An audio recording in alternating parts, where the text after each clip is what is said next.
بسم اللہ الرحمن الرحیم۔ مولانا سید عبدالواسع حسینی بخاری چشتی صاحب کی جانب سے دلائل النبوہ حضرت امام ابو نعیم اصفہانی رحمۃ اللہ علیہ کی ایک جلیل القدر تصنیف کا سلسلہ وار درس جاری و ساری ہے۔ الحمدللہ آج جس نشست کا آغاز ہوتا ہے اس کا عنوان ہے ایک گستاخ یہودی کے لیے آپ صلی اللہ علیہ وسلم کی بد دعا۔ نمبر 38 محمد بن جعفر سے روایت ہے، کہتے ہیں نبی کریم صلی اللہ علیہ وسلم کی مدینہ طیبہ میں تشریف آوری سے پہلے وہاں ایک راہب ابو عامر بن عبد عمر بن صیفی بن نعمان بن زید رہتا تھا۔ بڑا صاحب علم تھا۔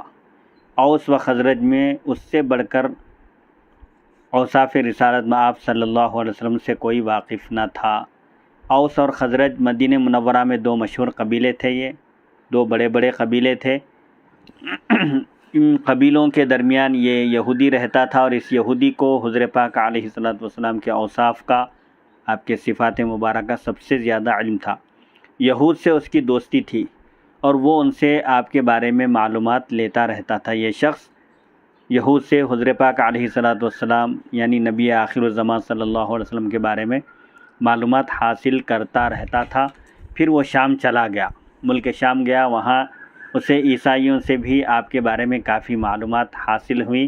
وہاں سے لوٹتے ہوئے ابو عامر کہہ رہا تھا، میں دین ابراہیمی پر ہوں، یعنی موحد ہوں، حنیف ہوں، تمام باطل ادیان سے منہ موڑ کر اللہ کی طرف متوجہ ہونے والوں میں سے ہوں۔ وہ ایک عرصہ راہبانہ طرز زندگی اختیار کیے بزعم خویش منتظر ظہور نبوت رہا، یعنی ایک زمانے تک وہ راہبانہ زندگی بسر کرتا رہا اور اس کے خیال میں یہ تھا کہ وہ ظہور نبوت کا منتظر ہے، یعنی نبی آخر الزمان صلی اللہ علیہ وسلم جو تشریف لانے والے ہیں ان کا وہ انتظار کر رہا ہے۔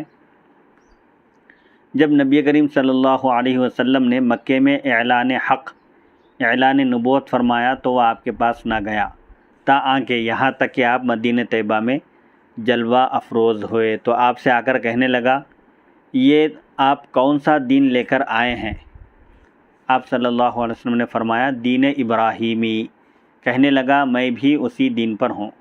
نبی کریم صلی اللہ علیہ وسلم نے فرمایا، تمہارا یہ دین نہیں ہے۔ کہنے لگا، کیوں نہیں؟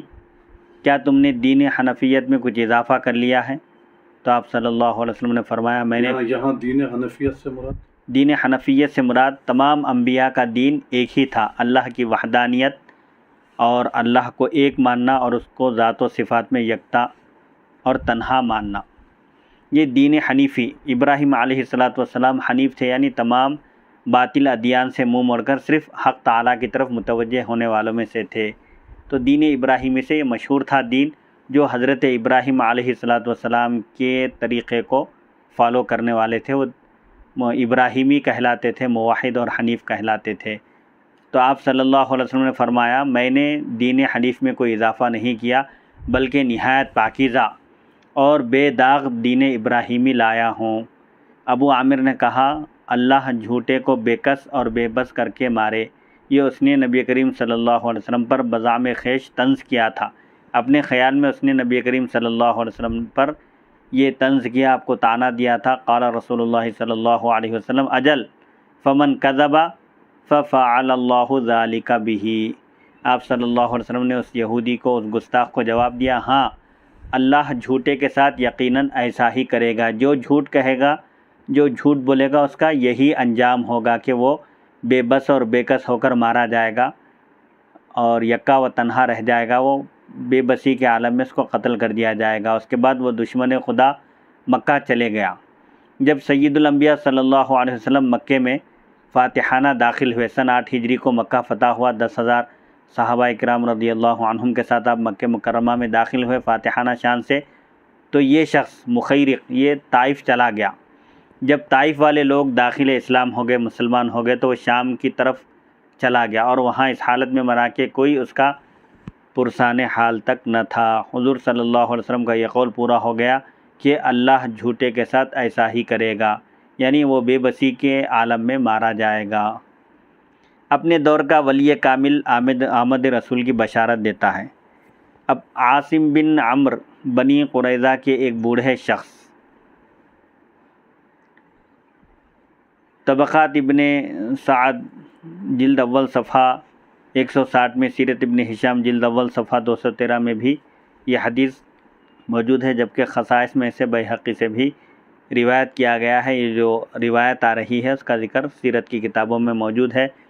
عاصم بن عمرو بنی قریظہ کے ایک بوڑھے شخص سے روایت کرتے ہیں کہ ایک بار اس نے مجھ سے پوچھا، کیا تم جانتے ہو ثعلبہ بن صعقہ، اسید بن صعفہ اور اسد بن عبید جو دور جاہلیت میں بنو قریظہ کے ساتھ تھے اور اسلام میں ان کے سردار بنے، کہ اسلام لانے کا سبب کیا تھا؟ یعنی ان تینوں کے اسلام لانے کی وجہ کیا تھی؟ میں نے کہا نہیں۔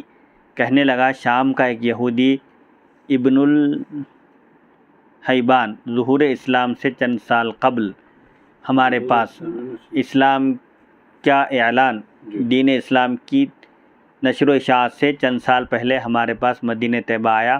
وہ یہاں رہنے لگا۔ ہم نے کسی اور کو اس سے بہتر 5 وقتہ نمازیں پڑھتے نہیں دیکھا۔ جب قحط پڑتا تو ہم اسے دعا کرنے کو کہتے۔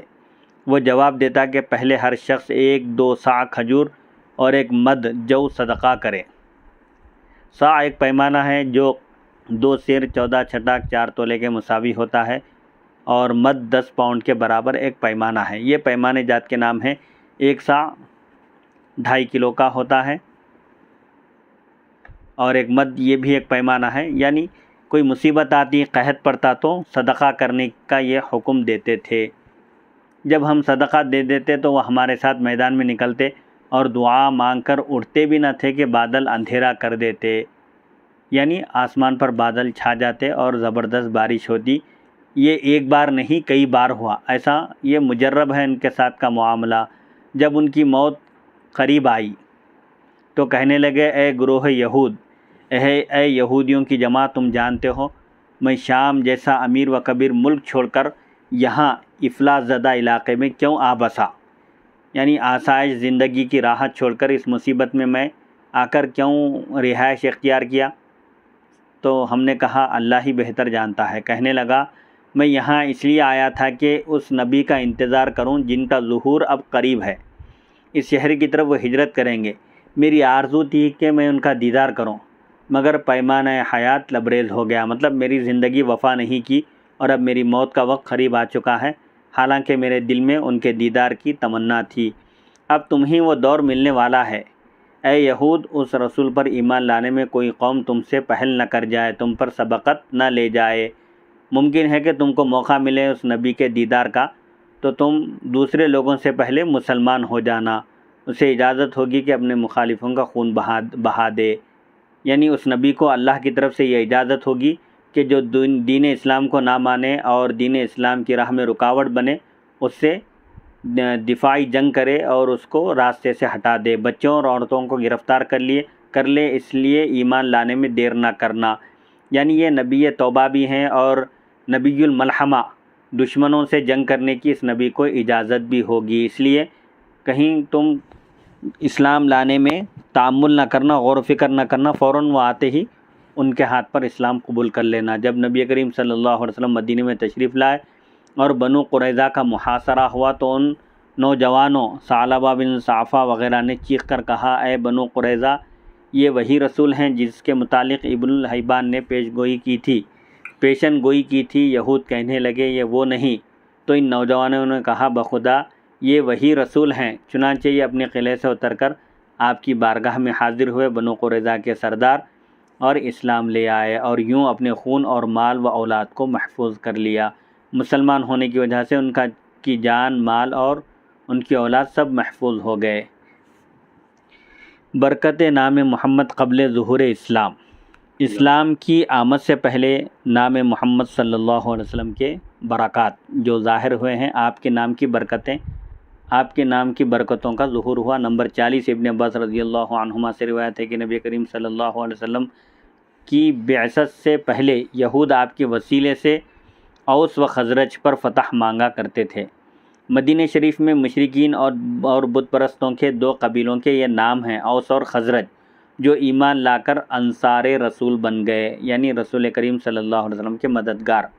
اس لیے مدینہ منورہ کے صحابہ کو انصاری صحابہ کہا جاتا ہے۔ اور یہود جو انہیں نبی کریم صلی اللہ علیہ وسلم کی آمد کی اطلاع دیا کرتے تھے، حسد میں مبتلا ہو کر دولت ایمان سے محروم رہ گئے۔ امام سیوطی لباب النقول فی اسباب النزول صفحہ 12 میں لکھتے ہیں، اسے محدث ابن ابی حاتم نے سعید اور اکرمہ کی سند سے ابن عباس رضی اللہ عنہما سے روایت کیا ہے۔ تو یہود آپ صلی اللہ علیہ وسلم کی بعثت سے پہلے اوس اور خزرج کے خلاف مدد طلب کیا کرتے تھے، فتح مانگا کرتے تھے، مگر جب اللہ نے آپ کو عرب سے ظاہر کیا تو وہ آپ کے منکر ہو گئے، آپ کو ماننے سے انکار کر دیا۔ ایک مرتبہ بنو سلیمہ کے معاذ بن جبل اور بشر بن برا بن معرور نے انہیں کہا، اے یہود، اللہ سے ڈرو اور اسلام لے آؤ۔ جب ہم اہل شرک تھے تو تم نام محمد صلی اللہ علیہ وسلم کے ذریعے ہمارے خلاف فتح مانگا کرتے تھے، آپ کی بعثت اور سیرت کو ہم پر پیش کیا کرتے تھے۔ یہ سن کر سلام بن مشکم نے کہا، یہ وہ نبی نہیں جس کا ہم ذکر کرتے تھے، اور جو صفات ہم بیان کیا کرتے تھے وہ ان میں نہیں ہے۔ تو اللہ تعالیٰ نے اس پر یہ آیت نازل کی، اتاری، وَكَانُوا مِن قَبْلُ يَسْتَفْتِحُونَ عَلَى الَّذِينَ كَفَرُوا فَلَمَّا جَاءَهُم مَّا عَرَفُوا كَفَرُوا بِهِ فَلَعْنَةُ اللَّهِ عَلَى الْكَافِرِينَ۔ اور اس سے پہلے وہ یعنی یہود کفار کے خلاف مدد طلب کیا کرتے تھے، فتح مانگا کرتے تھے نبی کریم صلی اللہ علیہ وسلم کے وسیلے سے، پھر جب ان کے پاس ان کی پہنچائی ہوئی چیز آ گئی، پہچانی ہوئی چیز آ گئی جس کو وہ جانتے اور پہچانتے تھے نشانیوں کے ذریعے، آیتوں کے ذریعے، اوصاف کے ذریعے، تو وہ ان کا انکار کرنے لگے، تو کفار پر اللہ کی لعنت ہے۔ سورہ بقرہ آیت نمبر 89۔ تو یہود نبی کریم صلی اللہ علیہ وسلم کی بعثت سے پہلے بھی آپ کے مبارک نام سے دشمنان دین یعنی مشرکین اور کفار سے جب جنگ کرتے تو آپ کا وسیلہ لے کر وہ لوگ فتح اور نصرت حاصل کیا کرتے تھے۔ نبی کریم صلی اللہ علیہ وسلم کی شان بے مثال بزبان حضرت دانیال علیہ السلام۔ نمبر 41، کعب احبار رضی اللہ عنہ سے روایت ہے، کہتے ہیں ارض بابل، مصر کے ایک شہر کا نام ہے بابل، بابل کی سرزمین سے بنی اسرائیل کے نکالے جانے کا سبب بخت نصر کا خواب تھا۔ یہ ایک کافر بادشاہ گزرا ہے، بابل اس کا پائے تخت کیپٹل سٹی تھا۔ اس نے اگست 587 قبل مسیح میں بیت المقدس پر چڑھائی کی، یعنی بیت المقدس پر حملہ کیا اور یروشلم کی اینٹ سے اینٹ بجا دی، بنی اسرائیل کی حکومت کا خاتمہ کر دیا۔ یہودی مرد و زن، مرد اور عورتوں اور پیر جوانوں کو جانوروں کی طرح ذبح کر دیا گیا، اور باقی ماندہ کو بابل میں لا کر غلام بنا لیا گیا۔ مگر 549 قبل مسیح میں حالات نے کروٹ بدلی اور شاہ فارس سیرس دوم نے بابل پر حملہ کر کے اسے فتح کر لیا اور سلطنت بابل مٹ گئی۔ یہ بخت نصر کی موت کے بعد کا واقعہ ہے۔ سیرس نے دوبارہ بیت المقدس کو آباد کیا اور یہود کی حکومت ازسرنو قائم کی۔ اللہ تعالیٰ نے یہود کو ان کی بدعنوانیوں اور زناکاریوں کا بدلہ خوب چکھا دیا تھا۔ اس نے ایک بار بڑا خوفناک خواب دیکھا جس نے بخت نصر نے نجومیوں اور جادوگروں کو بلایا، خواب سے پیدا ہونے والی اپنی بے چینی ان کے سامنے رکھی اور کہا، مجھے اس کی تعبیر بیان کرو۔ نجومی کہنے لگے، پہلے وہ خواب تو سناؤ۔ کہنے لگا، وہ تو میں بھول گیا ہوں مگر مجھے اس کی تعبیر چاہیے۔ نجومیوں نے کہا، خواب کی تعبیر دینے والوں نے کہا، خواب سنے بغیر ہم اس کی تعبیر کیسے بیان کر سکتے ہیں؟ اس پر وہ بپھر گیا، یعنی غصہ ہو گیا اور کہنے لگا، میں تمہیں 3 دن کی مہلت دیتا ہوں، اس خواب کا مقصد بیان کرو ورنہ تمہاری گردنیں اڑا دوں گا۔ یہ بات لوگوں میں پھیل گئی۔ حضرت دانیال علیہ السلام کو بھی، جو ان دنوں پس زندان تھے، یعنی جو ان دنوں قید تھے، قید خانے میں تھے، یہ خبر جب آپ کو پہنچی، آپ نے داروغہ جیل کے ذمہ دار سے کہا، جو آپ سے بہت محبت کرتا تھا، یعنی آپ کو محبوب رکھتا تھا، آپ نے جیل کے داروغہ سے کہا، کیا تم بادشاہ کے پاس میرا ذکر کر سکتے ہو؟ میں اس کا خواب بیان کر سکتا ہوں، خواب بیان کیے بغیر بھی میں اس کے خواب کی تعبیر دے سکتا ہوں۔ اس طرح ممکن ہے تجھے بادشاہ کی مزید قربت مل جائے، میسر آ جائے اور مجھے عافیت مل جائے۔ داروغہ نے کہا، مجھے ڈر ہے کہیں سطوت سلطانی، بادشاہ کی طاقت کی آگ تمہیں جلا کر بھسم نہ کر ڈالے، یعنی جلا نہ ڈالے۔ شاید تم جیل کی سختی سے تنگ آ کر اپنی رہائی کا راستہ نکالنا چاہتے ہو۔ اگرچہ میں سمجھتا ہوں کہ بادشاہ کی پریشانی اگر کوئی ختم کر سکتا ہے تو وہ تم ہو۔ حضرت دانیال نے فرمایا، تم میرے متعلق نہ ڈرو، میرا وہ خدا ہے جو میری چاہت پر بقدر حاجت مجھے آئندہ کی اطلاع دیتا ہے۔ داروغہ نے جا کر بخت نصر کو یہ بات بتائی۔ اس نے آپ کو بلوا لیا۔ آپ اس کے پاس پہنچے مگر اسے سجدہ نہ کیا، حالانکہ وہاں پر آنے والا سجدہ کرنے کا پابند ہوتا تھا۔ سلطان نے دربار میں موجود تمام لوگوں کو نکل جانے کے لیے کہا۔ باہر نکال دیا گیا۔ جب دربار خالی ہو گیا تو اس نے حضرت دانیال سے کہا، تم نے مجھے سجدہ کیوں نہیں کیا؟ آپ نے فرمایا، میرے اللہ نے مجھے یہ علم اسی شرط پر دیا کہ کسی اور کو سجدہ نہ کروں۔ مجھے ڈر ہے اگر میں نے تجھے سجدہ کیا تو وہ علم جاتا رہے گا اور تم میرے علم سے کچھ استفادہ نہ کر سکو گے، کوئی فائدہ نہ اٹھا سکو گے، نتیجتاً مجھے قتل ہونا پڑے گا۔ تو قتل سے بچنے کے لیے سجدہ نہ کرنا بہتر ہے، اور میں نے سجدہ نہ کر کے تم پر عنایت کی ہے، مہربانی کی ہے تاکہ تمہاری پریشانی ختم ہو سکے۔ بخت نصر نے کہا، میں نے تم سے بڑھ کر اپنے خدا کا با وفا بندہ کوئی نہیں دیکھا، اور میں ایسے شخص کو بڑا محبوب رکھتا ہوں۔ اب تم میرے خواب اور اس کی تعبیر بیان کرو گے۔ آپ نے فرمایا، ہاں، تم نے خواب میں ایک بڑا بت دیکھا ہے جس کے پاؤں زمین پر تھے اور سر آسمان میں۔ اس کا اوپر والا حصہ سونے کا، درمیانی حصہ چاندی کا اور نچلا حصہ تانبے کا تھا، جبکہ پنڈلیاں لوہے کی اور پیر پتھر کے تھے۔ تم اس کی قامت اور پختگی مضبوطی کو دیکھ کر حیران ہو رہے تھے کہ اتنے میں اللہ نے اس پر آسمان سے ایک پتھر پھینکا جو اس کے سر پر پڑا اور اسے پیس کر رکھ دیا۔ اس کا سونا، چاندی، تانبا، لوہا اور پتھر یوں باہم مل گئے، آپس میں مل گئے کہ تمہارے خیال کے مطابق تمام جن و انس، تمام جنات اور انسان مل کر بھی انہیں جدا جدا نہیں کر سکتے، الگ الگ نہیں کر سکتے۔ پھر تم نے دیکھا کہ وہ پتھر بڑا ہوتا اور پھیلتا چلا جا رہا ہے، یہاں تک کہ ساری زمین اس سے بھر گئی۔ اب صرف تمہیں وہ پتھر اور آسمان ہی نظر آ رہا تھا۔ بخت نصر نے کہا، سچ کہتے ہو، میں نے یہی خواب دیکھا ہے، مگر اس کی تعبیر کیا ہے؟ حضرت دانیال علیہ السلام نے فرمایا، بت سے مراد مختلف زمانوں میں مختلف امتیں ہیں۔ سونے سے مراد موجودہ زمانہ ہے جس میں تم رہ رہے ہو۔ چاندی سے مراد تمہارا بیٹا ہے جو تمہارے بعد بادشاہ بنے گا۔ تانبے سے مراد روم کی طرف اشارہ ہے۔ لوہا فارس ہے، اور پتھر سے مراد 2 امتیں ہیں جن پر 2 عورتیں حکومت کریں گی، ایک مشرقی یمن میں اور دوسری غربی شام میں۔ جو پتھر اس بت پر پڑا وہ دین الہی ہے جو آخر زمانے میں ظاہر ہوگا۔ اللہ تعالیٰ عرب سے ایک امی نبی بھیجے گا جن کی وجہ سے دوسرے تمام ادیان و امم کا وہ حشر ہوگا جو اس بت کا ہوا ہے، یعنی سابقہ تمام ادیان منسوخ ہو جائیں گا، ان کا حکم ختم ہو جائے گا، صرف دین اسلام کا حکم باقی رہے گا۔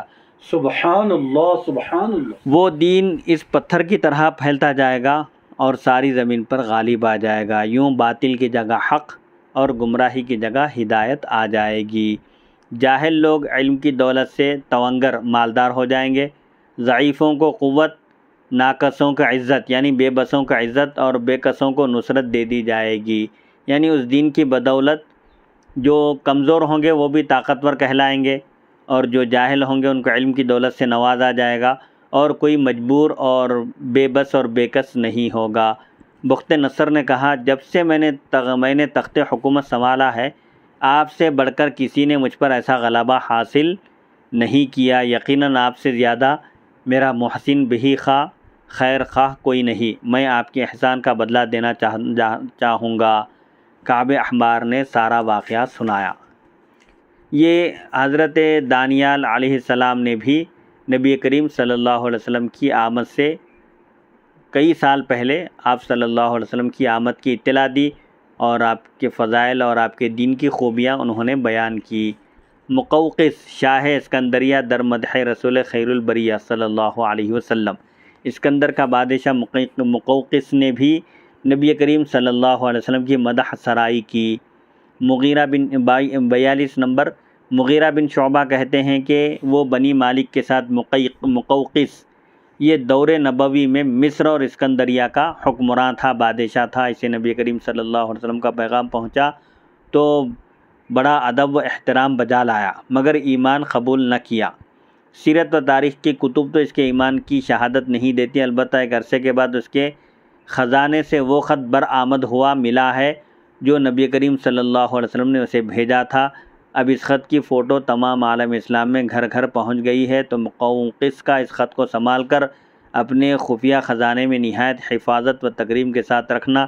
اس امر اس بات کی طرف اشارہ کرتا ہے کہ شاید وہ آپ کی نبوت کا قائل تھا، مگر موسیٰ علیہ السلام کی قوم کے اس آدمی کی طرح جو فرعون کے ڈر سے اپنا ایمان ظاہر نہیں کرتا تھا، اس نے بھی خوف سے ایمان ظاہر نہ کیا ہو، یہ ممکن ہے. مغیرہ بن شعبہ، کیونکہ مغیرہ بن شعبہ جو ابھی اسلام نہ لائے تھے مکے سے مصر پہنچے تو شاہ مصر نے سوال کر ڈالا کہ راستے میں مدینہ منورہ بھی آتا ہے اور تم اہل مدینہ کے کھلے دشمن ہو، تو پھر تم یہاں کیسے صحیح سلامت پہنچ گئے؟ مغیرہ بن شعبہ کہتے ہیں کہ وہ بنی مالک کے ساتھ مقوقس کے پاس گئے. جب اس کے پاس پہنچے تو اس نے کہا تم یہاں کیسے پہنچ گئے، یعنی سلامتی کے ساتھ کیسے آ گئے؟ درمیان میں محمد صلی اللہ علیہ وسلم اور ان کے ساتھی بھی تو تھے. انہوں نے کہا ہم براستہ سمندر آئے ہیں، یعنی بحری راستے سے سمندری راستے سے آئے ہیں، اگرچہ ہمیں راستے میں ان کا ڈر بھی تھا. مقوقس نے کہا تم نے محمد صلی اللہ علیہ وسلم کی دعوت پر کیا رد عمل ظاہر کیا، یعنی کیا کیے تم دعوت دینے پر؟ کہنے لگے ہم میں سے تو کسی نے انہیں نہیں مانا. کہنے لگا کیوں؟ انہوں نے کہا وہ کوئی نیا دین لائے ہیں جو ہمارے باپ دادا نے بھی نہیں سنا، اور نہ ہی وہ سلطان یعنی مقوقس کا دین ہے. اس نے کہا ان کی قوم کا کیا رد عمل تھا؟ انہوں نے کہا چند نوجوانوں نے ان کی پیروی کی ہے، ان کا اپنی قوم اور دیگر قبائل عرب کے ساتھ چند مرتبہ مقابلہ ہوا ہے، جنگ ہوئی ہے، کبھی انہیں ہزیمت اٹھانا پڑتی ہے تو کبھی انہیں، یعنی کبھی آپ سے لڑنے والے کبھی شکست کھاتے ہیں تو کبھی مسلمانوں کو شکست ہوتی ہے. مقوقس نے کہا مجھے سچ سچ بتلاؤ وہ کس بات کی دعوت دیتے ہیں؟ کہنے لگے ان کی دعوت یہ ہے کہ ہم اللہ کے سوا کسی کی عبادت نہ کریں، ہمارے باپ دادا جن بتوں کو پوجتے آئے ہیں انہیں چھوڑ دیا جائے. وہ نماز اور زکوٰۃ کی دعوت دیتے ہیں. بادشاہ نے پوچھا نماز اور زکوٰۃ کیا ہوتی ہے؟ کیا ان کا وقت اور تعداد مقرر ہے؟ انہوں نے کہا ہاں، دن اور رات میں 5 نمازیں ہوتی ہیں، ہر ایک کا خاص وقت اور مقررہ تعداد ہے. ہر 20 مثقال سونے میں 1 مثقال، اور ہر 5 اونٹوں پر 1 بکری، 1 اونٹ راہ خدا میں دینا زکوٰۃ کہلاتا ہے. یعنی ایک مقررہ نصاب ہے زکوٰۃ کا، اس مقدار کو اگر پہنچ جائے مال اور اس پر 1 سال گزر جائے تو اس پر زکوٰۃ واجب ہوتی ہے، 2.5% زکوٰۃ واجب ہے. اور اسی طرح اور بھی ان کے صدقات ہیں. زکوٰۃ سے ہٹ کر بھی اسلام میں غریبوں کی، یتیموں کی اور مسکینوں کی مدد کے مختلف مدات مقرر ہیں. کہنے لگا کچھ جانتے ہو کہ وہ نبی یہ زکوٰۃ وصول کر کے کہاں خرچ کرتے ہیں؟ کہنے لگے فقیروں میں بانٹ دیتے ہیں، ضرورت مندوں میں وہ زکوٰۃ کا مال تقسیم کرتے ہیں، صلہ رحمی، رشتہ داروں کے ساتھ حسن سلوک اور وفائے عہد، وعدے کو پورا کرنے کا حکم دیتے ہیں، سود، زنا اور شراب سے روکتے ہیں، غیر خدا کے نام پر ذبح کیا ہوا گوشت نہیں کھاتے.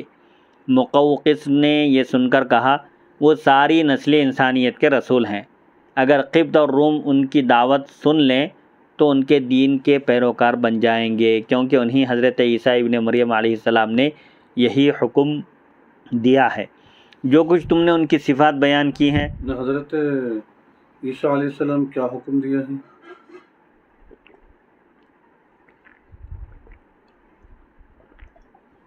اور یہ حضرت عیسیٰ علیہ السلام کن کو یہ حکم دیا؟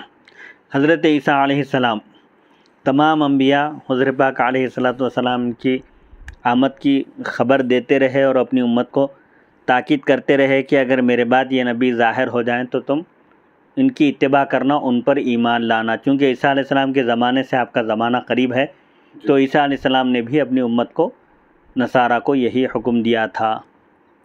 جو کچھ تم نے ان کی صفات بیان کی ہیں، پہلے انبیاء بھی انہی صفات سے متصف تھے، یعنی پہلے انبیاء کا بھی طریقہ یہی تھا. وہ بھی توحید کی دعوت دیتے تھے، نیک کام کرنے کا حکم دیتے اور برائیوں سے روکتے تھے. انجام کار وہی غالب آئیں گے، یعنی آخر کار یہ نبی آخر الزمان صلی اللہ علیہ وسلم سب پر غالب آ جائیں گے، ان کا دین غالب ہو جائے گا، کسی کو ان سے تاب مقابلہ نہ رہے گی. یعنی کسی میں حضور پاک علیہ الصلوۃ والسلام اور مسلمانوں سے مقابلے کی ہمت نہ رہے گی. ان کا دین سمندروں کے سینے چاک کرتا ہوا ہر طرف پھیلتا جائے گا. ان کی مخالف قوم ہی اپنے نیزوں سے ان کا دفاع بھی کرے گی. مغیرہ کہتے ہیں ہم نے کہا اگر سب دنیا ان کے ساتھ ہو جائے تب بھی ہم ان کا ساتھ نہ دیں گے. کہتے ہیں یہ سن کر وہ حیرانی سے اپنا سر ہلاتے ہوئے بولا کون؟ مقوقس شاہ اسکندر. تم ابھی تک اسے کھیل سمجھ رہے ہو؟ یہ بتلاؤ ان کا نسب کیسا ہے؟ ہم نے کہا بادشاہ وہ لوگوں کو بول رہے ہیں، مغیرہ بن شعبہ سے کہہ رہے ہیں جو ابھی مسلمان نہیں ہوئے تھے. ان کو بول رہے ہیں بادشاہ مسلمان ہو گئے تھے. یہ بادشاہ کے بارے میں یہی بتایا کہ یہ دعوت تو حضور کے قبول نہیں کیے، خالی احترام کیے، خط کا ادب اور احترام بجا لائے، لیکن وہ ان کے خزانے میں وہ ان حضور پاک علیہ الصلوۃ والسلام کا خط محفوظ تھا، بعد میں ملا. تو اسے ایک اندازہ یہ کر رہے ہیں کہ جیسے موسیٰ علیہ السلام کی قوم میں سے ایک شخص ایمان لائے تھے لیکن اپنا ایمان ظاہر نہیں کیے تھے کہ لوگ کہیں ان کو قتل نہ کر دیں، ان کو تکلیف نہ پہنچائے. ہو سکتا ہے کہ یہ بھی دل سے مسلمان ہو گئے تھے لیکن یہودی قوم سے ڈر کر اپنے اسلام کا اظہار نہیں کیے. مگر یہ بادشاہ تھے یہ اسکندر کے مقوقس، حضور کی تعریف بیان کیے یہ بھی. تو اس کے بعد پھر بادشاہ نے پوچھا کہ ان کا نسب کیسا ہے؟ حسب نسب کے اعتبار سے یہ نبی جو نبوت کا دعویٰ کر رہے ہیں کیسے ہیں؟ تو ہم نے کہا سب سے بہتر نسب ہے، عرب کے بہترین انساب میں سے آپ کا شمار ہوتا ہے، یعنی خاندان قریش سے ہیں. کہنے لگا حضرت مسیح اور تمام انبیاء کا نسب بھی ایسا ہی رہا ہے. مطلب یہ ہے کہ انبیاء کرام علیہم الصلوۃ والسلام کا نسب سب سے ارفع اور اعلیٰ ہوتا ہے. قوم میں اسی شخص کو نبی بنا کر بھیجا جاتا ہے جو خاندانی اعتبار سے بھی وجاہت والے درجے والے ہوں. کمتر آدمی کو اس کے لیے اللہ تعالیٰ منتخب نہیں فرماتا. تو سابقہ انبیاء کا بھی یہی حال تھا کہ ان کا بھی نسب سب سے اعلیٰ اور ارفع ہوا کرتا تھا. یہ بتلاؤ ان کی گفتگو میں صداقت کس قدر ہوتی ہے؟ یعنی گفتگو جو کرتے ہیں اس میں صداقت، مکمل صداقت ہوتی ہے یا کیا معاملہ ہوتا ہے گفتگو کا؟ سچائی. ہم نے کہا صدق سے تو وہ امین کہلاتے ہیں، یعنی ان کی سچائی کی وجہ سے ہی تو ان کو قوم جو مخالف ہیں، دشمن ہیں، وہ بھی صادق اور امین کہتے ہیں. سچ بولنے والے، امانت دار. آپ دشمنوں کے درمیان بھی اس لقب سے مشہور تھے تو پھر آپ کی گفتگو کی صداقت میں کوئی کلام کیا ہو سکتا ہے؟ بادشاہ نے کہا پھر تم اپنے معاملے میں غور و فکر سے کام لو. اگر وہ تم سے جھوٹ نہیں بولتے تو اللہ کی طرف جھوٹ کیسے منسوب کر سکتے ہیں؟ سبحان اللہ سبحان اللہ. یعنی مخلوق کے سامنے جب وہ جھوٹ بات نہیں بولتے تو اللہ کی ذات کی طرف وہ جھوٹ کی نسبت کیسے کر سکتے ہیں؟ یہ بتلاؤ ان کے ساتھی کیسے ہیں، ان کی پیروی کرنے والے، ان پر ایمان لانے والے لوگ کیسے ہیں؟ ہم نے کہا نوجوان طبقہ ہے. مقوقس نے کہا مسیح کی قسم، حضرت عیسیٰ علیہ السلام کی قسم کھاتے ہوئے کہتے ہیں انبیاء کے پیروکار ایسے ہی رہے ہیں. ابتدا میں انبیاء پر ایمان لانے والے نوجوان طبقہ ہی فوراً سبقت کیا ہے. پھر اس نے پوچھا یثرب کے یہود نے اس سے کیا معاملہ کیا ہے؟ ان سے مدینہ منورہ کا پہلے نام یثرب تھا. تو بادشاہ پوچھتا ہے کہ وہاں کے یہودی نے ان کے ساتھ کیا معاملہ کیا، ان کی تشریف آوری کے بعد کیا ان پر ایمان لائے یا نہیں؟ وہ تو اہل تورات ہیں. یہودی چونکہ اہل کتاب ہیں، اہل تورات ہیں. تو ہم نے کہا انہوں نے مخالفت کی ہے اس نبی کی، جنگیں ہوئی ہیں اور انہوں نے انہیں قتل بھی کیا ہے. یعنی حضور پاک علیہ الصلوۃ والسلام نے یہودیوں سے جنگیں ہوئی ہیں، یہودیوں کو جنگوں میں مارا گیا اور گرفتار بھی ہوئے ہیں یہودی، اور یہودی وہاں سے تتر بتر ہو گئے ہیں، یعنی مدینہ منورہ سے چھٹنے لگے ہیں اور وہاں سے وہ لوگ رخصت ہونے لگے ہیں. کہنے لگا وہ حسد میں مر رہے ہیں، حسد کی آگ میں جل رہے ہیں، حالانکہ وہ انہیں ہماری طرح خوب پہچانتے ہیں. یعنی نصارہ کی طرح یہود بھی نبی آخر الزمان صلی اللہ علیہ وسلم کے اوصاف اور کمالات سے آپ کو اچھی طرح جانتے اور پہچانتے ہیں، لیکن حسد کی آگ میں جل رہے ہیں جس کی وجہ سے وہ لوگ اسلام قبول نہیں کر رہے ہیں. مغیرہ کہتے ہیں ہم وہاں سے واپس لوٹے تو اس کے کلام نے ہمیں محمد صلی اللہ علیہ وسلم کا گرویدہ بنا دیا تھا. یعنی بادشاہ کی گفتگو سن کر ہمارے دل میں اب شوق پیدا ہو گیا تھا اور ایک کیفیت پیدا ہو گئی تھی. ہم نے کہا شاہان عجم دور رہتے ہوئے بھی ان کی تصدیق کرتے ہیں. عجم کے بادشاہ حالانکہ قریب سے نہیں دیکھے، نہ ان کا آمنا سامنا ہوا، نہ کبھی کوئی بات چیت ہوئی، لیکن دور رہتے ہوئے بھی ان کی تصدیق کرتے ہیں، ان کی بات کی سچائی بیان کرتے ہیں اور ان سے ڈرتے ہیں. اور ہم ان کے رشتہ دار اور پڑوسی ہوتے ہوئے بھی ان کا ساتھ نہیں دیتے. یہ ایک تعجب اور افسوس کی بات ہے، جبکہ وہ ہمیں دعوت دینے ہمارے گھر پر آئے ہیں، یعنی ہم کو تو قریب میں مل رہا ہے دین، لیکن پھر بھی ہم ابھی تک اس دین کی دعوت پر لبیک نہیں کہے، جبکہ دور دور کے بادشاہ ان سے متاثر ہیں۔ ہم اپنے وطن کو لوٹے راستے میں اسکندریہ میں ٹھہرا، ہر گرجا میں گیا، وہاں کی قبطی اور وسیع علماء سے، یعنی جو گرجا گھر تھے عیسائیوں کے، چرچ تھے، وہاں کے جو علماء تھے ان کے عیسائی، ان سے جا کر میں نے حضرت محمد صلی اللہ علیہ وسلم کے بارے میں معلومات حاصل کرتا رہا۔ وہاں ایک قطبی عالم ابو غسیم سے، جو سب سے بڑا عیسائی اسقف پوپ تھا اس وقت کا، اس زمانے کا، اس سے ملاقات کی آپ جا کے، اور میں نے اس سے بہتر کسی کو 5 نمازیں پڑھتے نہیں دیکھا۔ یعنی نصارہ میں بھی، عیسیٰ علیہ السلام کی امت میں بھی جو طریقہ تھا نماز کا، عبادت کا، اس طریقے پر میں نماز پڑھتے ہوئے دیکھا، اس سے بہتر کسی شخص کو میں اس طرح عبادت کرتے نہیں دیکھا۔ اس پوپ سے میری ملاقات ہوئی، میں نے اس سے پوچھا کیا اب کسی نبی کی آمد باقی رہ گئی ہے یا انبیاء کا سلسلہ ختم ہو چکا؟ تو کہنے لگا ہاں آمد باقی ہے، وہو آخر الانبیاء لیس بینہ و بین عیسی ابن مریم احد وہو نبی قد امرنا عیسی باتباعہ وہو النبی الامی العربی اسمہ احمد۔ وہ آخری نبی ہیں، ان کے اور عیسیٰ علیہ السلام کے درمیان کوئی اور نبی نہیں ہیں۔ حضرت عیسیٰ علیہ السلام نے ہمیں ان کی اتباع کرنے کا حکم دیا ہے۔ وہ نبی امی عربی ہیں، عرب میں پیدا ہوں گے، اور امی ہیں، یعنی ام القریٰ کی طرف نسبت ہے، ان کا نام احمد ہوگا۔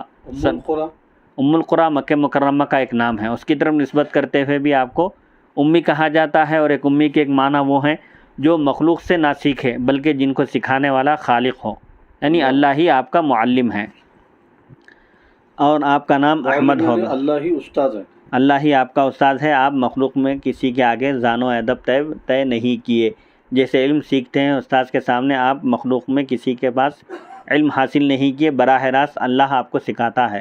الرحمن علم القرآن وعلمک ما لم تکن تعلم، قرآن پاک میں بھی اللہ تعالیٰ نے جگہ جگہ ذکر کیا ہے کہ اللہ نے آپ کو سکھایا اور وحی کے ذریعے غیب کی خبریں دی۔ پھر آپ الرحمن علم القرآن، رحمان نے قرآن سکھایا۔ خلق الانسان علمہ البیان، انسان کو پیدا کیا اور اس کو بولنے کی صلاحیت عطا کی۔ تب انسان سے مراد بعض مفسرین کہتے ہیں کہ وہ محمد صلی اللہ علیہ وسلم ہے، یعنی رحمان ہی آپ کا معلم ہے، آپ کو سکھانے والا ہے۔ پھر آپ صلی اللہ علیہ وسلم کے اوصاف بیان کرتے ہوئے وہ پوپ کہتا ہے، پادری، قامت زیادہ لمبی ہوگی نہ زیادہ چھوٹی، آپ کا قد میانہ ہوگا، درمیانی، نہ زیادہ لمبے ہوں گے نہ زیادہ پست قد، آنکھوں میں سرخی ہوگی، رنگت زیادہ سفید ہوگی نہ گندمی، دراز زلفیں، یعنی بال گھنے ہوں گے، زلفیں ہوں گی، اور سادہ کپڑے ان کی پہچان ہوگی۔ وہ نبی روکھی سوکھی کھالیا کریں گے، تلوار کندھے پر رکھیں گے، بذات خود شریک جہاد ہوں گے، جہاد میں جائیں گے، تشریف لے جائیں گے، ان کے ساتھی ان پر جان چھڑکتے ہوں گے، اپنی اولاد اور والدین سے زیادہ انہیں چاہتے ہوں گے۔ وہ پتھروں والے علاقے سے ظاہر ہوں گے، حرم سے حرم کی طرف ہجرت کریں گے، یعنی مکے سے مدینے کی طرف ہجرت کریں گے، دین ابراہیمی کے حامل ہوں گے، یعنی ان کا دین ابراہیمی ہوگا۔ قال مغیرۃ بن شعبۃ زدنی من صفتہ قال یعتذر علی اوسطہ ویغسل اطرافہ ویخص بما لم یخص به الانبیاء قبلہ، کان النبی یبعث الی قومہ ویبعث الی الناس کافۃ وجعلت لہ الارض مسجدا وطہورا اینما ادرکتہ الصلاۃ تیمم وصلی۔ مغیرہ کہتے ہیں میں نے اس سے کہا، اس پادری پوپ سے کہا، اس نبی کا اور ذکر کرو، ان کے مزید اور صفات بیان کرو۔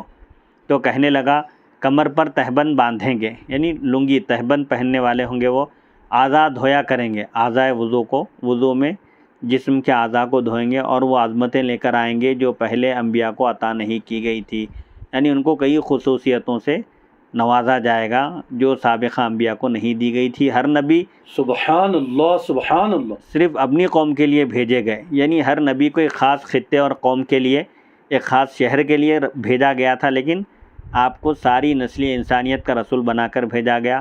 قرآن پاک میں بھی اللہ تعالیٰ نے ارشاد فرمایا، قل یا ایھا الناس انی رسول اللہ الیکم جمیعا، آپ فرما دیجئے اے لوگوں میں تم تمام کی طرف رسول بنا کر بھیجا گیا ہوں۔ تو بہرحال حضور پاک علیہ الصلوۃ والسلام کی رسالت اور نبوت عام ہے، ساری مخلوق کے لیے ہے اور قیامت تک کے لیے ہے۔ اور ایک خصوصیت یہ ہے کہ آپ کے لیے ساری زمین مسجد اور پاکیزہ بنا دی گئی، جہاں چاہے گا تیمم کر کے نماز پڑھیں گے، جبکہ ان سے پہلے انبیاء پر پابندیاں تھیں کہ وہ عبادت گاہوں میں ہی نماز پڑھا کرتے تھے۔ یہ حضور پاک علیہ السلام کے طفیل اللہ تعالیٰ نے اس امت کو یہ سہولت عطا فرمائی کہ پوری سرزمین سجدہ گاہ بنا دی گئی۔ زمین پاک ہے، اگر کوئی سفر میں ہے راستے میں اور نماز کا وقت ہو جائے تو وہ نماز پڑھ سکتا ہے۔ اگر وضو کے لیے پانی نہ ملے تو سرزمین سے، زمین کی مٹی، پاکیزہ مٹی سے تیمم کر کے نماز ادا کر سکتا ہے۔ جبکہ سابقہ امتوں کے لیے عبادت کی خاص جگہ تھی، جہاں کہیں بھی رہے اس وقت پر مسجد کو ہی پہنچ کر ان کو نماز ادا کرنا تھا۔ اسی طرح سابقہ امتوں کے لیے تیمم کی سہولت نہیں تھی، تیمم صرف اسی امت کی خصوصیت ہے۔ مغیرہ کہتے ہیں میں نے یہ ساری باتیں یاد رکھی، پھر سیدھا نبی کریم علیہ السلام کے پاس آیا اور حلقہ بگوش اسلام ہو گیا، یعنی آپ کے فضائل اور کمالات سننے کے بعد پہنچتے ہی فوراً آپ کی خدمت میں پہنچ کر میں مسلمان ہو گیا۔ میں نے شاہ مقوقس اور قبطی و روم کے عیسائی علماء کی باتیں آپ کے گوشے گزار کی، یعنی جو سفر میں آپ نے آپ صلی اللہ علیہ وسلم کے فضائل اور کمالات سنے تھے اور پادریوں سے جو ملاقات کر کے معلومات حاصل کی تھی، وہ سب باتیں نبی کریم صلی اللہ علیہ وسلم کو سنائی، تو نبی کریم صلی اللہ علیہ وسلم کو یہ باتیں بڑی پسند آئیں اور اپنے صحابہ کو سنائیں، اور میں 3 دن تک صحابہ کو یہ باتیں سناتا رہا۔ مغیرہ بن شعبہ اپنے سفر کی داستان سناتے رہے، اور سفر کے درمیان سفر میں جن جن لوگوں سے ملاقات ہوئی سب نے نبی آخر الزمان صلی اللہ علیہ وسلم کا تذکرہ کیا۔ یہ باتیں وہ 3 دن تک صحابہ کو بیان کرتے رہے۔ سبحان اللہ، سبحان اللہ۔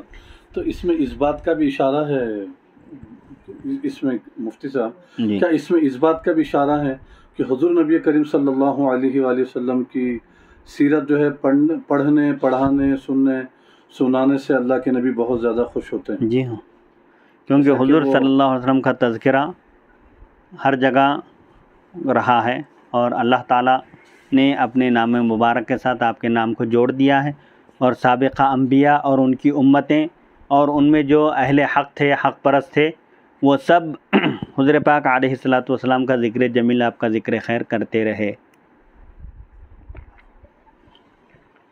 شیخ ابو نعیم کہتے ہیں سب آسمانی کتب اور یہودی، عیسائی، راہبوں اور پادریوں کے پاس نبی کریم صلی اللہ علیہ وسلم کے متعلق پیشن گوئیاں حد سے زیادہ ہیں۔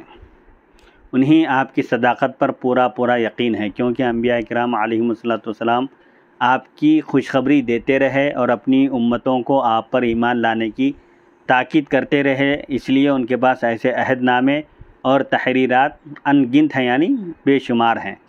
آج بھی جبکہ تورات و انجیل میں تحریف کی انتہا ہو چکی ہے، یعنی تورات اور انجیل جو آسمانی کتابیں ہیں سابقہ، ان میں رد و بدل کر دیا گیا ہے، ہم ان کتب میں نبی کریم صلی اللہ علیہ وسلم کے متعلق پیشن گوئیاں موجود پاتے ہیں۔ چنانچہ British and foreign Bible society London 1928 عیسوی کی مطبوعہ انجیل میں انجیل یوحنا کے چند اقتباسات کا ترجمہ درج ذیل ہے۔ حضرت عیسیٰ علیہ السلام نے ارشاد فرمایا، اور میں اللہ سے درخواست کروں گا تو وہ تمہیں دوسرا مددگار بخشے گا کہ ابد تک تمہارے ساتھ رہے۔ یوحنا باب نمبر 14 آیت نمبر 16 صفحہ نمبر 857۔ اور اب میں نے تم سے اس کے ہونے سے پہلے کہہ دیا ہے تاکہ جب وہ ہو جائے تو تم یقین کر سکو۔ اس کے بعد میں تم سے بہت سی باتیں نہ کروں گا، کیونکہ دنیا کا سردار آتا ہے اور مجھ میں اس کا کچھ نہیں، یعنی اصل جو سردار ہیں انبیاء کے، ساری کائنات کے، وہ عنقریب آنے والے ہیں، ان کا مقام و مرتبہ بہت بڑا ہے۔ یوحنا باب نمبر 14 آیت نمبر 29 اور آیت نمبر 29 اور 30 صفحہ نمبر 857۔ نمبر 3، لیکن میں تم سے سچ کہتا ہوں کہ میرا جانا تمہارے لیے فائدہ مند ہے، کیونکہ اگر میں نہ جاؤں تو وہ مددگار تمہارے پاس نہ آئے گا، لیکن اگر میں جاؤں گا تو انہیں تمہارے پاس بھیج دوں گا، یعنی ان سے مراد حضور پاک علیہ السلام کی ذات ہے، مددگار سے مراد۔ یوحنا باب نمبر 16 آیت نمبر 7 صفحہ نمبر 858۔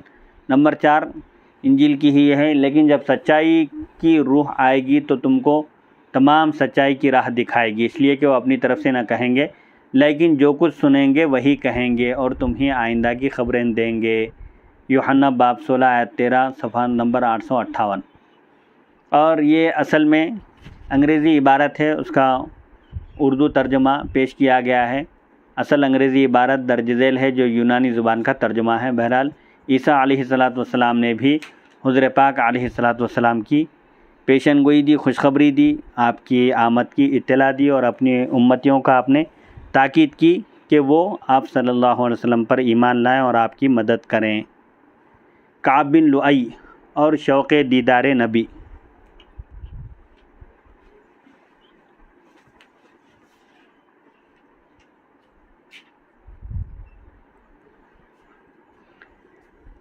نمبر 43، ابو سلمہ بن عبد الرحمن بن عوف سے روایت ہے کہ کعب بن لؤی بن غالب بن فہر بن مالک روز جمعہ کو، جسے قریش عربہ کہتے تھے، اپنی قوم کو جمع کیا کرتے اور ان سے یوں خطاب کیا کرتے تھے۔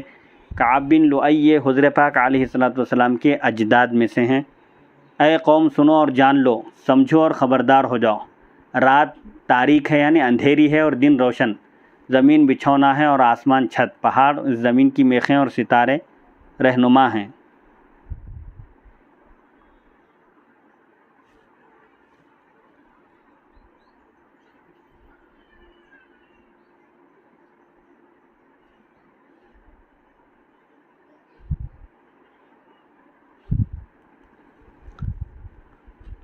پہلے لوگ پچھلوں کی طرح تھے، مرد عورت اور ہر جوڑا فنا کی راہ پر گامزن ہے، یعنی ہر ایک کو ختم ہونا ہے، مرنا ہے، چاہے مرد ہو یا عورت۔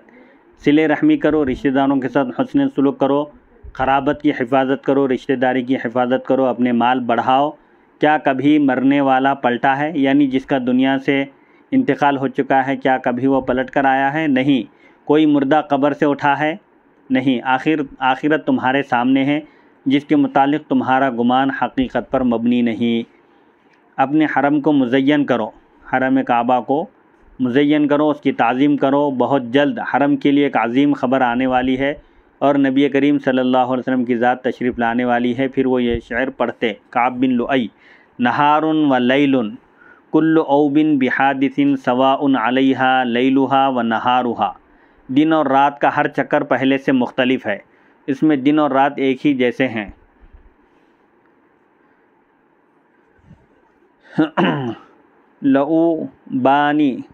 لعوبانی بالاحداث حین تعوبا وبالنعم الضافی علینا سطورہا۔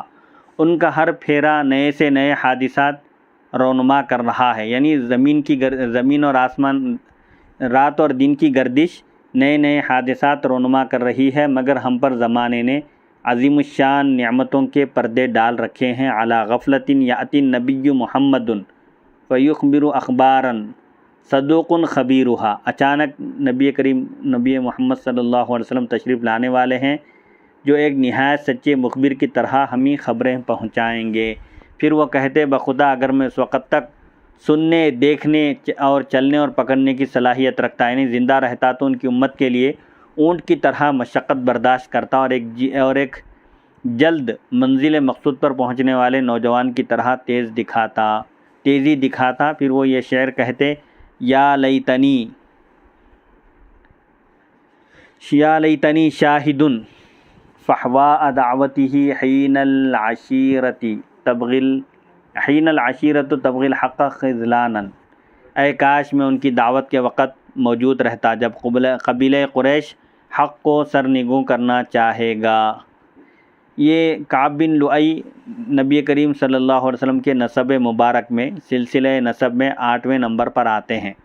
آپ کے یہ 8ویں جد ہے۔ نبی کریم صلی اللہ علیہ وسلم کا نسب اس طرح ہے: محمد بن عبداللہ ابن عبد المطلب ابن ہاشم ابن عبد مناف ابن قصی ابن کلاب ابن مرۃ ابن کعب ابن لؤی ابن غالب ابن فہر ابن مالک ابن النضر ابن کنانۃ ابن خزیمۃ ابن مدرکۃ ابن الیاس ابن مضر ابن نزار ابن معد ابن عدنان۔ آگے عدنان چند واسطوں سے حضرت اسماعیل علیہ السلام سے جا ملتے ہیں۔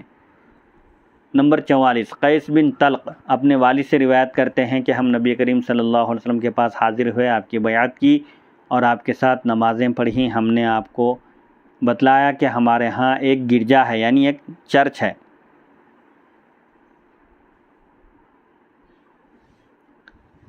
پھر ہم نے آپ سے آپ کے وضو کا دھون حاصل کرنا چاہا، یعنی وضو کا بچا ہوا پانی حاصل کرنا چاہا۔ چنانچہ نبی کریم صلی اللہ علیہ وسلم نے پانی منگوایا، وضو فرمایا، اس سے کلی کا پانی لیا اور ایک برتن میں پانی ڈال کر فرمایا یہ پانی لے جاؤ، واپس وطن پہنچ کر وہ گرجا گرا کر جگہ صاف کر دو، وہ گرجا گرا کر جگہ صاف کر دو اور وہاں اس پانی کا چھڑکاؤ کرو، پھر وہاں مسجد تعمیر کرو۔ ہم نے عرض کیا وطن بہت دور ہے، گرمی سخت ہے، اس لیے پانی خشک ہو جائے گا، یہاں سے وہاں تک پانی کو پہنچانے میں پانی خشک ہو جائے گا، سوکھ جائے گا۔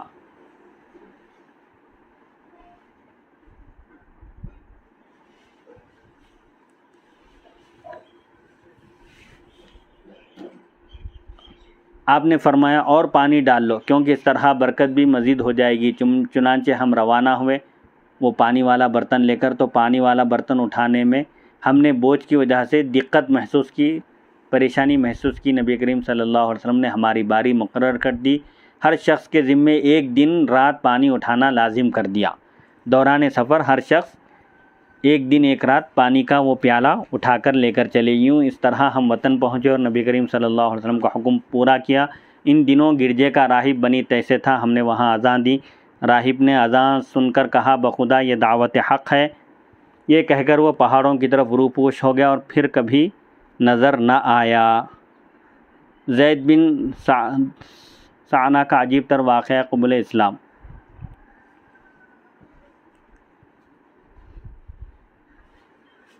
عبداللہ بن سلام رضی اللہ عنہ سے روایت ہے، فرماتے ہیں زید بن سعنہ رضی اللہ عنہ کا واقعہ یوں ہے کہ وہ کہا کرتے تھے میں نے رخ مصطفیٰ صلی اللہ علیہ وسلم میں جملہ علامات نبوت دیکھ لی تھی، یعنی آپ صلی اللہ علیہ وسلم کے چہرے مبارک پر نبوت کی نشانیاں میں نے واضح دیکھ لی تھی، البتہ ابھی تک دو علامتیں نہ دیکھ پایا تھا۔ کتابوں میں ہے کہ نبی آخر الزماں صلی اللہ علیہ وسلم کے پاس جہالت کی جگہ علم ہوگا اور جاہلوں کی سختیوں سے ان کا علم، ان کی بردباری مزید بڑھے گی۔ زید بن سعنہ کا بیان ہے کہ میں آپ کے قریب رہنے لگا تاکہ یہ دو علامتیں بھی دیکھ سکوں۔ ایک روز نبی کریم صلی اللہ علیہ وسلم حضرت علی رضی اللہ عنہ کے ساتھ اپنے حجرے سے باہر تشریف لائے، اتنے میں ایک بدوی جو اونٹ پر سوار تھا آ پہنچا اور عرض کرنے لگا یا رسول اللہ صلی اللہ علیہ وسلم فلاں قبیلہ اسلام لے آیا ہے، میں نے انہیں بتلایا تھا کہ اسلام لانے سے رزق میں بے حد برکت ہوگی،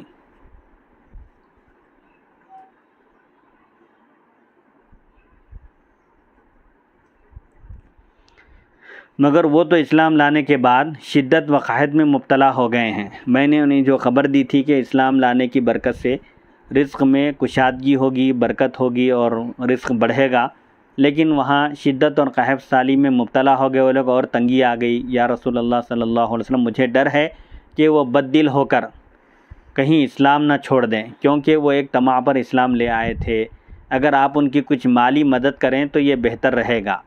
آپ نے حضرت علی رضی اللہ عنہ کی طرف دیکھا، وہ عرض کرنے لگے یا رسول اللہ اب تو کچھ مال باقی نہیں رہا۔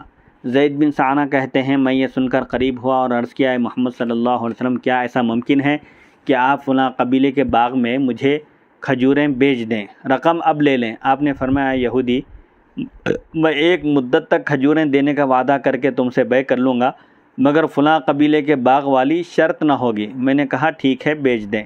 چنانچہ میں نے اپنے پیسوں والی تھیلی کا منہ کھولا اور سونے کے 80 مثقال گن کر پیش کر دیے۔ آپ نے وہ رقم اس بدوی دیہاتی کو تھماتے ہوئے فرمایا لو جلدی جاؤ اور انہیں جا کر تقسیم کر دو، جو لوگ رزق میں برکت کی شرط پر اسلام قبول کیے ہیں کہیں وہ بددل نہ ہو جائیں، لے جا کر ان کے درمیان یہ رقم تقسیم کر دو۔ زید کہتے ہیں ابھی مدت مقررہ ختم ہونے میں 2-3 دن باقی تھے کہ ایک روز نبی کریم صلی اللہ علیہ وسلم ابو بکر، عمر اور عثمان رضی اللہ عنہم کے ساتھ ایک انصاری مرد کے جنازے کے لیے نکلے اور صحابہ بھی ساتھ تھے۔ جنازہ پڑھ کر آپ ایک دیوار کے سائے میں بیٹھنے لگے کہ اوپر سے میں آ گیا اور آتے ہی آپ کے پہلو میں ہاتھ ڈال کر تہبند اور قمیص کو پکڑ لیا اور آپ کی طرف شدت غضب سے دیکھتے ہوئے بولا اے محمد صلی اللہ علیہ وسلم آپ میرا حق کب دیں گے؟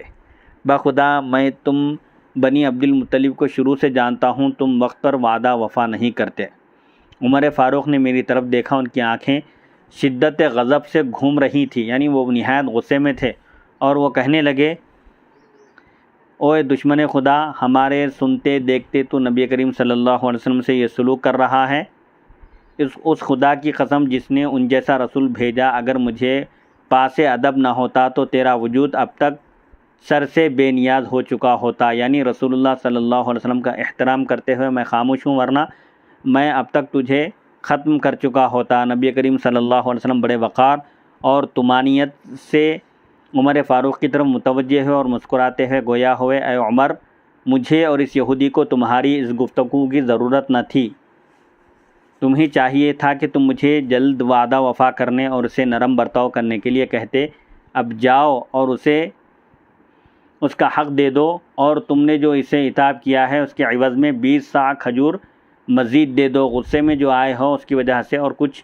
20 صاع کھجور مزید اس کی رقم سے زیادہ اس کو دے دو۔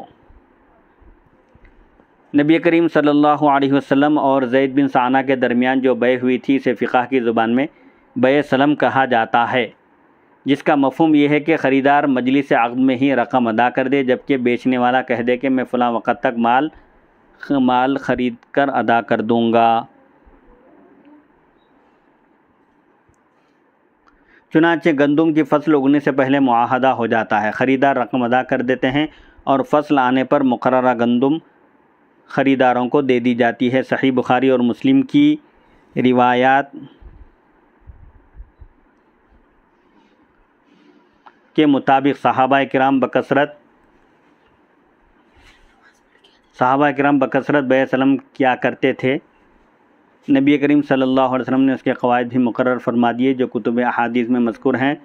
بیع سلم میں ایک مسئلہ یہ بھی ہے کہ خریدار یہ شرط نہیں لگا سکتا کہ مجھے فلاں کھیت کی گندم یا فلاں باغ کا پھل دے دیا جائے، کیونکہ ہو سکتا ہے اس سال اس باغ یا کھیت میں کچھ پیداوار ہی نہ ہو۔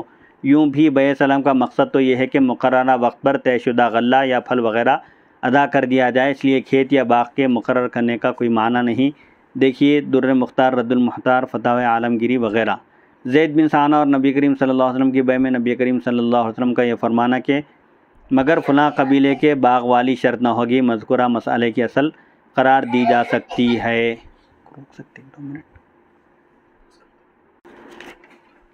زید کہتے ہیں عمر مجھے ساتھ لے گئے، میرا حق دیا اور 20 صاع مزید ڈال دیے۔ صاع ایک عربی پیمانہ ہے جس میں تقریباً 4.5 سیر گندم سما جاتی ہے۔ گویا ایک یہودی کو نبی کریم صلی اللہ علیہ وسلم نے 50 سیر کھجوریں مزید دے دیں، یہ آپ کا حسن اخلاق ہے۔ یہ زید کہتے ہیں میں نے کہا یہ اضافہ کس لیے ہے؟ کہنے لگے مجھے نبی کریم صلی اللہ علیہ وسلم نے ایسا کرنے کا حکم دیا ہے تاکہ تم پر میرے عتاب کا بدلہ ادا ہو جائے۔ میں نے کہا آپ مجھے جانتے ہیں؟ کہنے لگے نہیں، تم کون ہو؟ میں نے کہا زید بن ثانہ۔ پوچھنے لگے یہودی عالم؟ میں نے کہا ہاں یہودی عالم۔ کہنے لگے پھر تم نے نبی کریم صلی اللہ علیہ وسلم کے ساتھ ایسا رویہ کیوں اختیار کیا، ایسا معاملہ کیوں کیا؟ میں نے کہا اے عمر، دراصل میں نے آپ کے چہرے کو دیکھتے ہی تمام علامات نبوت پہچان لی تھیں، صرف 2 علامتوں کی تحقیق باقی تھی، جہالت کی جگہ علم اور جاہلوں کی ایذا رسانی پر حلم میں بردباری میں مزید اضافہ۔ یہ 2 نشانیاں مجھے دیکھنی تھیں، اب میں نے یہ دونوں نشانیاں دیکھ لی ہیں۔ میں نے جہالت کا مظاہرہ کیا تو آپ نے بردباری کا مظاہرہ کیا، علم کا مظاہرہ کیا، اور میری ایذا رسانی پر آپ نے صبر کیا اور مزید تحمل اور بردباری کا مظاہرہ فرمایا، اور آپ کو گواہ بنا کر کہتا ہوں۔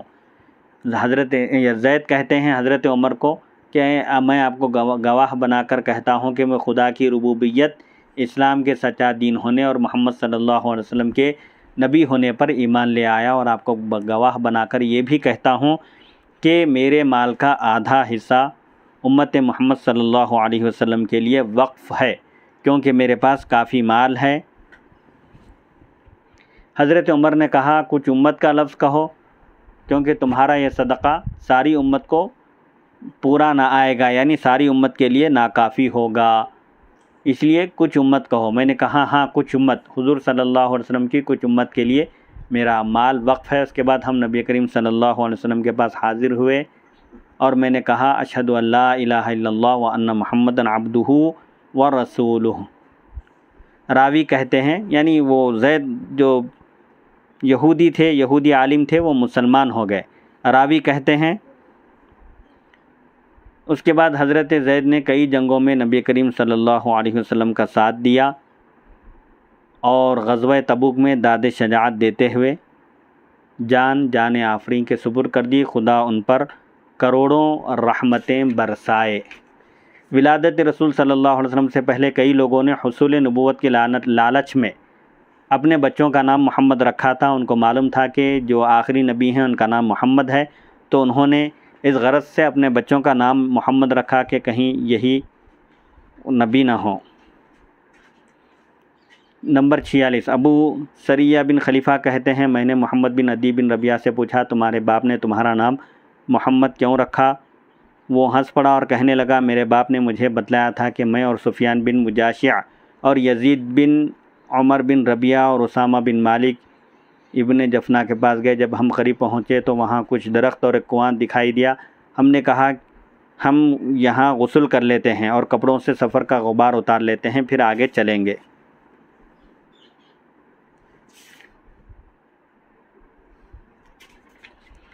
چنانچہ ہم وہاں بیٹھے باتیں کر رہے تھے کہ وہاں کے گرجا کا راہب ہماری طرف آ نکلا اور کہنے لگا میں ابھی ایسی کسی زبان میں گفتگو سن رہا تھا جو ہمارے علاقے سے تعلق نہ رکھتی تھی، اس لیے ادھر آ نکلا کہ دیکھوں کون آیا ہے۔ تو تم کہاں سے آئے ہو؟ ہم نے کہا ہم مضر سے تعلق رکھتے ہیں، یعنی ہمارا تعلق قبیلہ مضر سے ہے۔ اس نے پوچھا کہ مضر کے کس قبیلے سے ہو؟ ہم نے کہا خندف سے۔ کہنے لگا کچھ ہی عرصہ بعد تم ایک نبی مبعوث ہونے والے ہیں، آنے والے ہیں، تم اس نبی کی غلامی کرو گے تو سعادت پاؤ گے۔ ہم نے پوچھا ان کا نام کیا ہوگا؟ کہنے لگا محمد صلی اللہ علیہ وسلم۔ بعد ازاں ہم ابن جفنا کے پاس آئے، اپنا کام مکمل کیا اور واپس لوٹے۔ ہم میں سے ہر ایک کے ہاں لڑکا ہوا اور سب نے اس کا نام اپنے اپنے لڑکے کا نام محمد رکھا، کیونکہ وہ راہب جو خوشخبری دیا تھا کہ مکے میں ایک نبی تشریف لانے والے ہیں جن کا نام محمد ہوگا، تو انہوں نے اس غرض سے، اس امید میں کہ ان کا لڑکا ہی اس عظیم منصب سے سرفراز ہو، اس امید میں انہوں نے محمد نام رکھا۔ انشاءاللہ اگلی نشست چھٹی فصل سے اگلی نشست کا آغاز ہوگا۔ آج 5ویں نشست کا اختتام ہوتا ہے۔ وصلی اللہ تعالی علی خیر خلقہ سیدنا محمد و آلہ و صحبہ اجمعین والحمد للہ رب العالمین۔